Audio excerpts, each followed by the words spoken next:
advising the campaign via Jim Messina.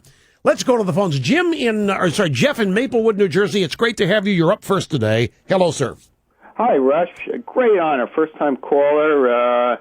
And I just wanted to bring up, I'm sure you were going to mention it, but the first-time jobless claims unexpectedly rose again to 386,000. How about that? Unexpectedly. Yeah, and as That's you always back. say, if it's Thursday, it must be time to revise the previous figures. Exactly right. Exactly. It's Revision Thursday every Thursday. Boy, you are up to speed. Yeah, thank you. And they bumped up last week's figure to like 300, I think it was 380,000 from... You're exactly right. It was revised up to 380 from 377. Exactly what we predicted last week would be the number. Yeah, but the point that I really want to bring up, and I know, callers can say anything, but you got to trust me. I am not a conspiracy nut. I hate it when I loathe it when people assume that there's some deep, dark hand working behind the scenes or something. But I honestly believe that they're criminally playing with numbers at the Labor Department, because going back to 2011, I don't have the exact figures, but I believe it's like 72 out of 75 weeks, the revision has always been upwards. Now, that's not just random, screw-ups where you go back and you correct something. Yeah, look, I understand what you're saying. The problem is if they're messing with the numbers, then they've got to be much, much worse than what they're reporting, because they're reporting bad numbers. Right. Well, there's a limit to how much you can mess. I mean, you become looking like a complete jerk if you played with the unemployment number and said there's 4% unemployment. I mean, people may be suspicious now, but hey, we're already doing that when people leave the job force, the labor force, when people stop looking for work and the unemployment rate goes down. On the surface, that doesn't make any sense, but the way they calculate it, it does.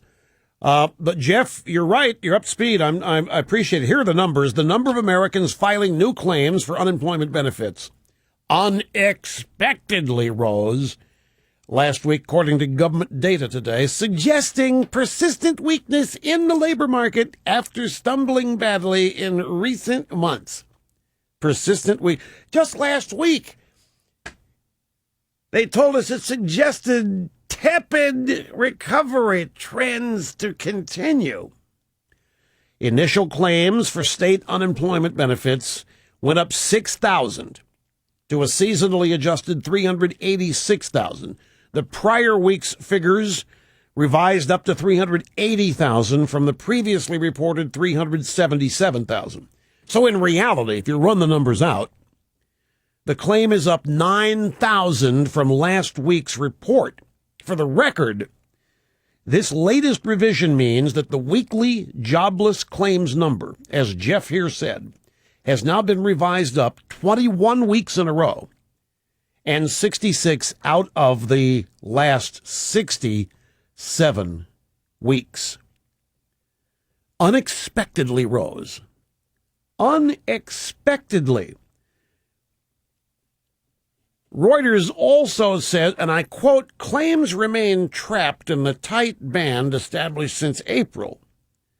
So the news media is even resorting to blaming tight bands now instead of Obama.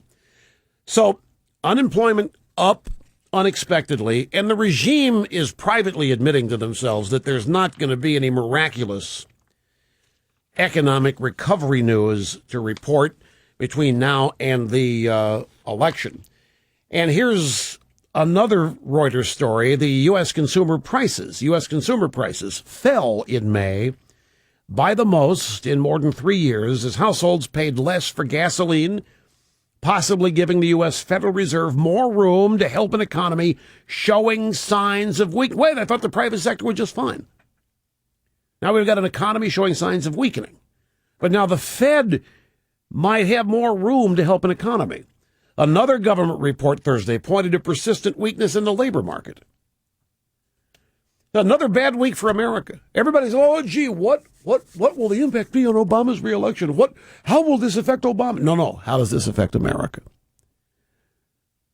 And it's another bad week for people who live in this country, and it doesn't stop there.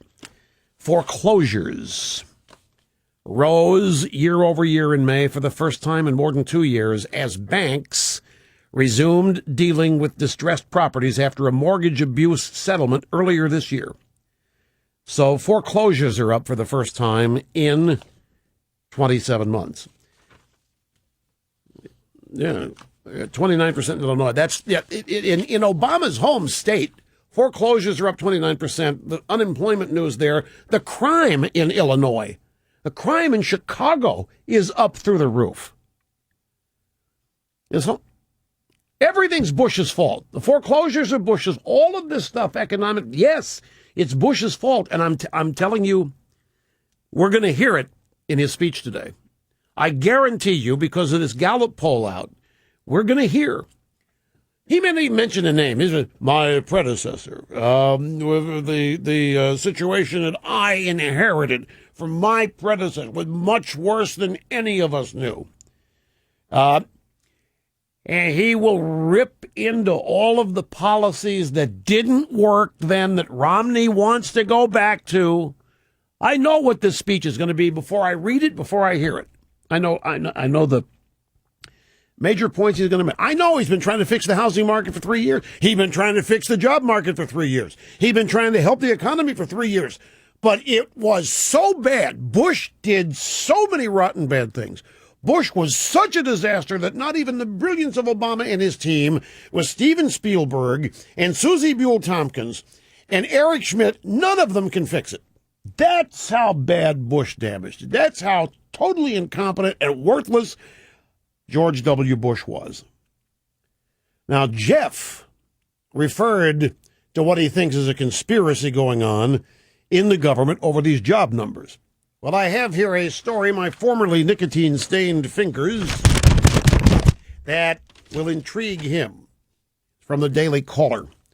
The president's nominee to run the highly visible Bureau of Labor Statistics is on track with Senate approval despite having ties to decidedly left-wing political groups. Her name is Erica Grosjean. Her left-wing ties include 1998 co-authorship of an article urging an end to a small business exemption from expensive federal regulations and her husband's 2011 donation to the far-left Working Families Party. Does that ring a bell? The Working Families Party is the group that protested on the lawn of the AIG lawyer's house in Connecticut, terrorizing his family a couple years ago after the controversy swirled around the bonuses that were passed out at AIG. So Obama's nominee to run the BLS is a far fringe leftist, as well as being married to. The Daily Caller says if she gets the job, she'll be in a position to spin the unemployment numbers and the reports. And has anybody looked into who's spinning them now? Nobody's spinning them now.